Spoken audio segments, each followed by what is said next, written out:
Hello, everyone, and welcome to the Ignorant Intellectual on Media. Today we are going to do a private sale haul again. I think pretty much everything that I got here is all through a private sale. I will be reviewing a couple of things that I got at a thrift store the previous time, but they were in a different video, so I just wanted to give you the results of what happened when I listened or watched them or whatever. Right, so let's get started. It should be quick. It's mostly all movies and a couple of CDs or whatever. Right? Okay, so first is this one. This is Close Encounters of the Third Kind, Steven Spielberg film. All right. It still has its, I don't know if you would call that a J card or not, but still stuck on the back of it. Um, and it has the movie and a booklet. This is the 30th anniversary edition of it.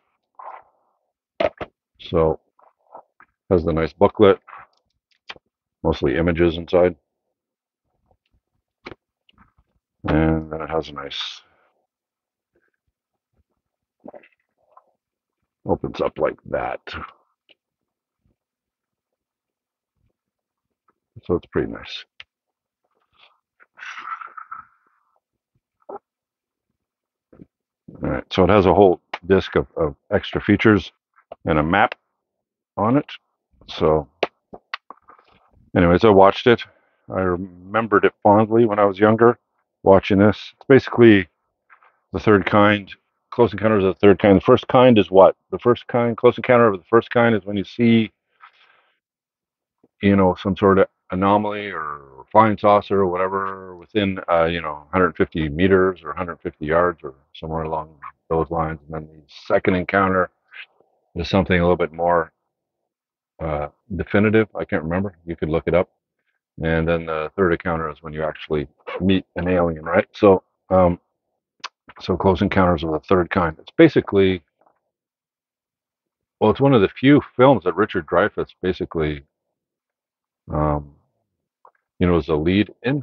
A lot of the times he ended up doing, either working with another person as part of the lead or being a character actor or whatever. But he's an extremely good actor. Him and Gene Hackman, both extremely good, no matter what movie they're in, right? So, but he was in Jaws, which came out before this, another Steven Spielberg film. So I guess uh, Steven Spielberg wanted him for this film, right? So, anyways, it's basically about a group of people that get a close encounter, and then with these flying objects, and they all they all get compelled to start creating art for the what's the name of that mountain? It's called Devil's Peak. I think it's called Devil's Peak. Um, in Wyoming.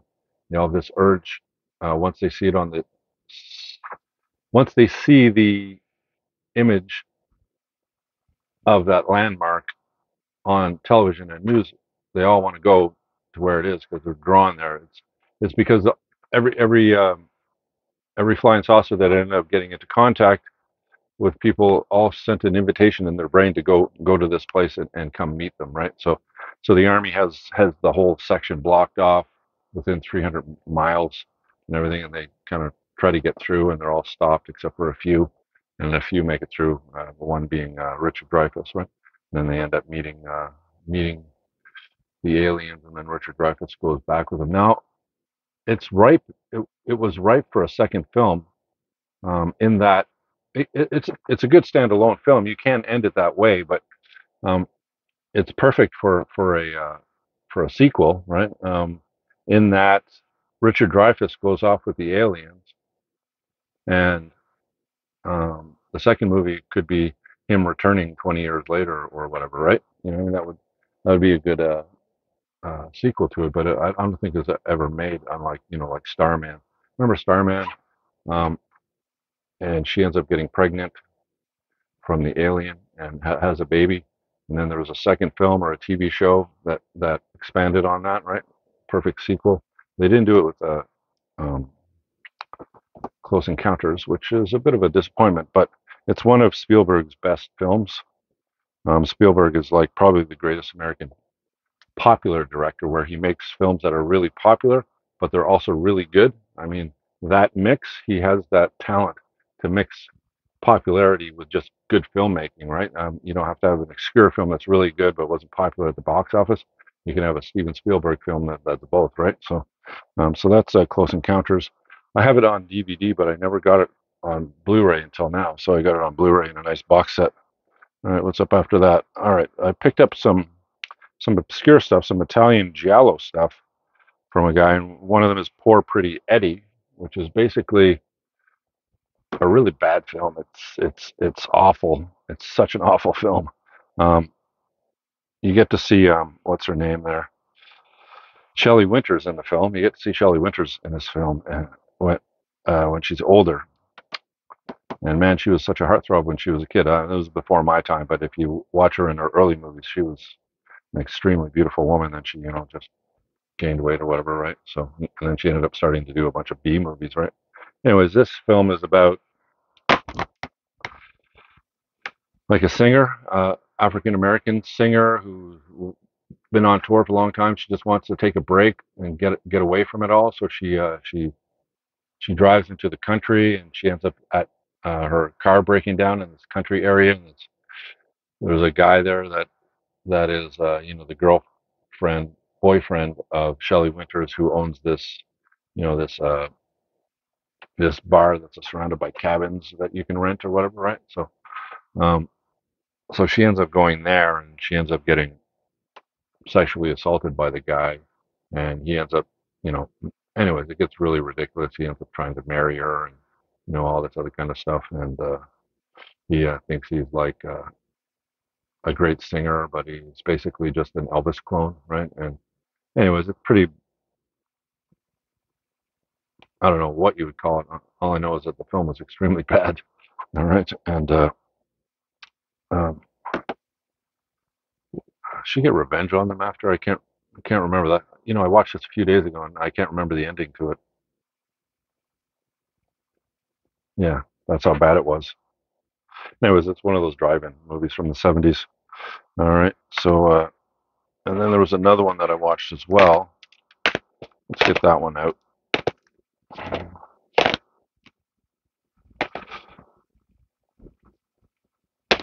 Another Giallo film right here. All right, and this one is called Slaughter Hotel. And this one was a bit better, not too much better, but it was a was okay, I guess. Basically, it's about a mental institution and people going into a mental institution, being dropped off by their husbands or boyfriends or whatever because they're crazy. But this mental institution is terrorized by like a masked knife wielding killer or whatever, right? And he starts killing off the staff and the patients and everything, and you finally get to see who it is in the end. But in between, you get a whole bunch of you know you get a whole bunch of they're all crazy sex addicts or whatever, right? So one girl in it is like an nymphomaniac, and anyways, it's all sex and murder or whatever, right? So it's one of those perfect giallo films if you like that. All right. So it's called Slaughter Hotel, directed by Fernando Di Leo, right? Okay, so what else do we have? I don't know why this is in. Did we talk about Ghost World? Actually, I was going to watch this, but then I opened it up and it's new.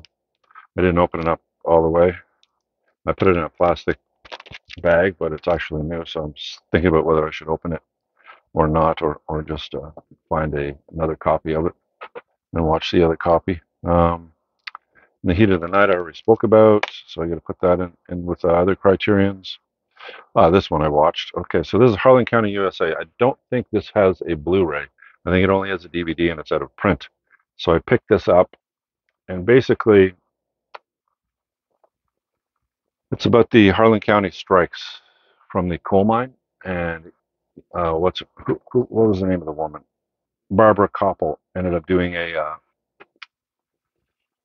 documentary on the whole strike. It was out for like 11 months. I think it was 11 months it was out for, and it got violent and everything else. And they interview the workers, they interview the they have news footage of what was going on at the time. She really put together a really a good film. It's basically you get to see how a coal miner lives back in the day, and it wasn't too pleasant of a life. Let's put it that way. Um, Fatal Attraction. I have this on DVD, but I didn't have it on Blu-ray. So let's get these in the way. So yeah, this is one of the great thrillers of all time. Just crazy. Like Glenn Close, man, she's like, I don't know if millennials should watch this film because they're already having difficulty getting into relationships. They're all in front of their television playing in video games or on their tablets or on their phones or whatever, ignoring the world. Um, uh, they think for good reason, but um, watching this would motivate that type of behavior because Michael Douglas gets involved with a woman who ends up becoming obsessed with him and decides that if she can't have him, then nobody can have him, right? And it's just really, really, yeah, you would not want to meet up with a girl like Glenn Close in that film. All right, what else? Got this on DVD, but I didn't have it on Blu-ray, so I picked this up. Das Boot. It's one of the great boat films, up there with The Hunt for Red October, which is another submarine film. This is a submarine film, or um, there's not a lot of them out, but there are some. Like Dead Calm is another one that involves boats. It was really good. What was the one with George Clooney and Mark Wahlberg there, where they're fishermen, they get it caught a perfect storm. That one was pretty good. But this one, I mean, if you don't, this one has a dubbed version where you can listen to it in English, but obviously it's better to listen to it in the original German and basically read subtitles. It's basically about a U-boat in World War II, back when the Allies were starting to get the better of the Germans on the sea, right? They created like the destroyer class of boats that had those depth charges that would go down and blow the crap out of the, uh, the submarines. So it basically takes one submarine crew and one submarine and their, what would you call it, adventure or whatever, their destruction or whatever, on the high seas during World War II. Very claustrophobic film. So uh, then I also got this one, The Terror, Boris Karloff. All right, so this one I haven't watched yet. Um, I'm not a huge fan of the early horror films, with Boris Karloff and others, the old Frankenstein, the old werewolf films, and all that. But they're good to have in your collection just in case maybe you want to watch some old horror instead of new horror, right? So this one is a Blu-ray DVD combo. All right, I got Payback. Let's talk about this film a little bit. Have you seen this film? All right, this theatrical version and the director's cut version are two totally different films. It's just ridiculous. Um, when I got this, I have it on DVD, and it's the theatrical version on DVD. And I said, okay, I really like this film. It kind of reminds me of those neo noirs, uh, but it's made like a '70s, one of those '70s flicks, right? But that were influenced by the noirs, the film noirs of the '40s and early '50s or whatever, right? Um, so I really enjoyed it. Mel Gibson does a really good job. It's basically an anti-hero film where Mel Gibson is the main character, but he's not a very moral or savory type of guy, right? And anyway, so it's basically the theatrical version and the director's cut. So what was the name of the director again? Helgeland. Brian Helgeland. Helgeland? All right, so Brian Helgeland made the film, all right? Um, Mel Gibson's company produced it, and the way that uh, it's hard to say his last name, so I'll just call him Brian. The way that Brian directed it um, was a certain way. He wanted it done a certain way, but he wasn't like unopen for the studio or Mel Gibson. He started it, right, and his company was producing it to um, make it more, let's say, audience friendly, right? So basically, there's a bunch of little changes in the film, but the ending is totally different. All right, so what happens if you haven't seen this film? Then I would like stop watching this section and move on to the next section because I'm going to spoil it for you. But basically, I'm kind of up in the air, but I still think the theatrical version, like Mel Gibson deciding that they should rewrite the ending and everything. Like like in the original film, which Brian put together afterwards, and the film company, who was it? Warner Brothers? Is it Warner Brothers? Who is it? No, Paramount.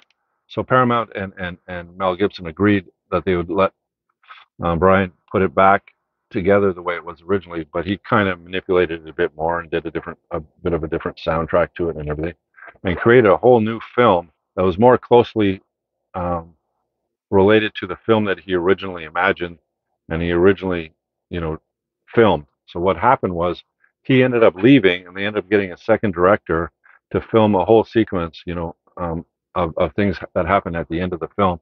And that's the biggest difference between the two. There's other things like, but basically, what happens is Mel Gibson um, goes in with another criminal to rob the Chinese mafia of money, and it ended up being like $130,000. Now, his buddy, if you can call him his buddy, ended up double crossing him with his wife, with Mel Gibson's wife. All right.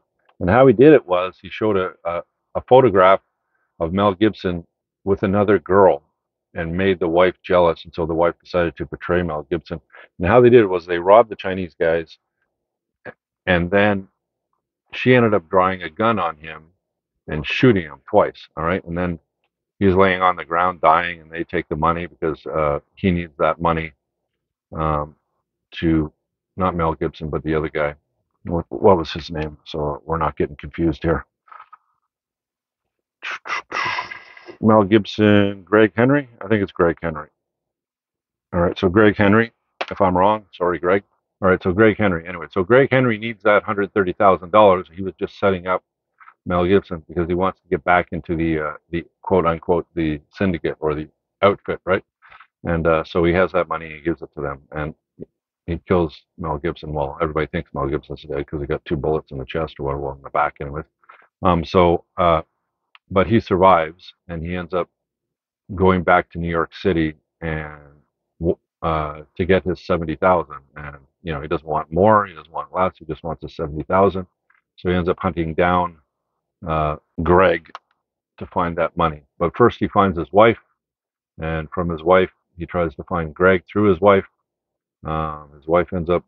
So there's a scene in it where, in the Mel Gibson version of the scene, they they talk or whatever, and then they end up in the bedroom or whatever. But in this one, in the Greg one, or sorry, not the Greg, but the Brian one, uh, they end up getting into an all-out brawl in the kitchen where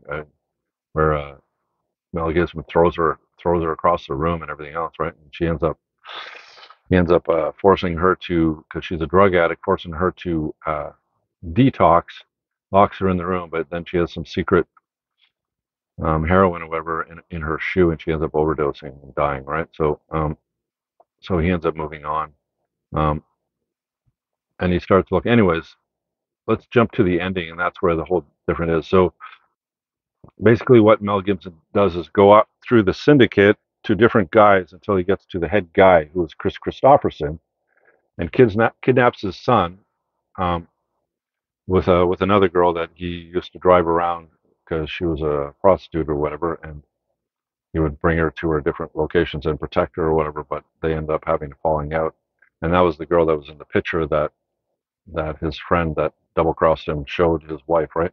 But that was before he ended up meeting his wife. Anyway, uh, so so Mel Gibson just starts moving up and killing them off one by one until he gets to the head guy, which is Chris Christopherson, by kidnapping his son, right? Um, so he ends up getting his. No, he doesn't end up getting his money, but he does kill the whole syndicate. Let's say that. But he loses his toes in the process because there's a torture scene in it where they use a hammer on his toes, um, and but he ends up blowing them up in a hotel room or whatever, right? Um, so he gets away, but I don't think he ever gets his money, if I remember correctly, in the theatrical version. Now in the oh, and the ex-girlfriend who was a prostitute that he drove around, she had a big dog, a big like Rottweiler dog, or not a Rottweiler, a pit bull that ends up in that ends up surviving in the theatrical version, but in the director's cut, that dog ends up dying, gets shot by uh, Greg or whatever his name is, Greg. Yeah. So, anyways, so the dog dies in one, it doesn't die in the theatrical version. They say, no, we can't kill the dog. We can't kill the dog. The dog has to survive. So the dog survives. It gets shot, but it survives, right? And but in the director's cut, the dog ends up dead, right? So, and in the director's cut, so in the theatrical version, the head guy is Chris Christopherson, and Mel Gibson gets to him and kills him as well. All right. So basically, the end of the movie, it's all wrapped up. Mel Gibson is free; he doesn't have to worry about the syndicate going after him. But he never did get his money, if I remember correctly. But in the director's cut, what happens is there is no Chris Christopherson. The head person is a woman, and you only meet her over the phone as he goes through her henchmen or whatever, right? And he never ends up meeting her. He ends up getting into a shootout near a subway station and gets shot.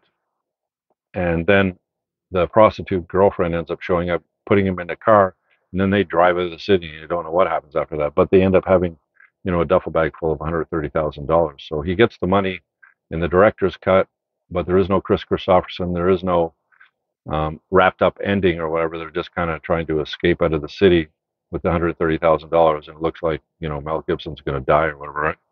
So, um, so it's a huge difference. I mean, like the ending is totally different. There is no Chris Christopherson.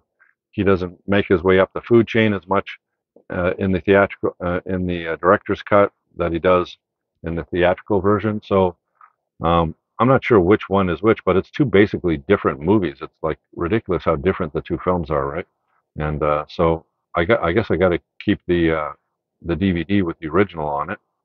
I mean the theatrical version on it, because this one doesn't have the theatrical version on it, only the director's cut. So it's interesting because it's the only film that I saw that changes almost the whole structure of the film. Um, when you look at the theatrical version to the director's cut, it's like two different films. Like other films, there's been almost every film that ever hits the theater that was popular in any way ends up getting a director's cut, right? So, and the director's cut, it just adds a few things, takes out a few other things, but it doesn't really change the whole structure of the film like this one does, right? So I was like sitting there going, huh?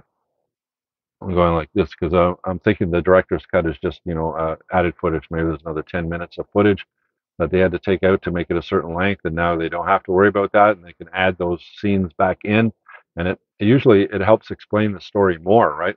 Because they're not under pressure to cut things out in order to make it 90 minutes or whatever, right? So so yeah, it usually explains it more, but this is just a whole different film. Um, Quite crazy. All right, so that's that. So after Payback, I picked this up, which is a really nice steelbook of The Exorcist, which is my favorite film, my favorite horror film of all time, one of the greatest of all time, I think, directed by William Friedkin and starring Linda Blair. Basically, everybody knows what this film is about. It's really nice. Now, I don't think it had a J card attached to it originally. Otherwise, all the that information that's there, all the ticker tape stuff that you get, um, is usually on the J card, and it leaves the actual steelbook blank, and it makes it look nicer. But I don't mind that. A lot of people mind that kind of stuff on the back.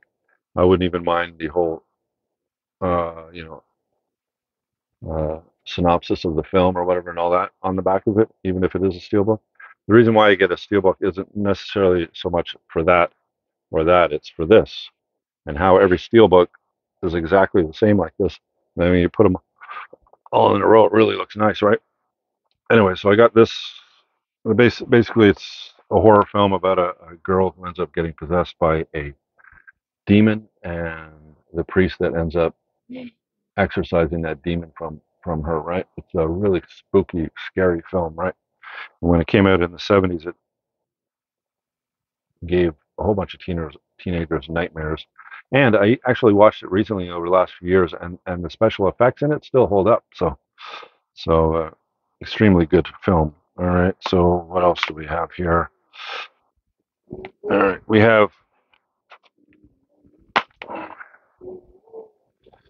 Found a Billy Wilder film, which is The Major and the Minor. I have not watched this yet. The reason why I haven't watched it yet is because I'm watching most of the films down in the basement now that I have it all cleaned up, and the Blu-ray player that I have down here doesn't play Region B or Region 2 Blu-rays. Only the one that I have up in the bedroom um, does. So this is a Region B uh, Arrow Academy film. So I haven't watched it yet. And this one is a Masters of Cinema, and it's number 93, and I did not have 93, so I picked it up, and it's called Madame de Barry. It's by Ernest Lubitsch, however you pronounce his last name. And this is also a Region B, so I haven't been able to watch it yet.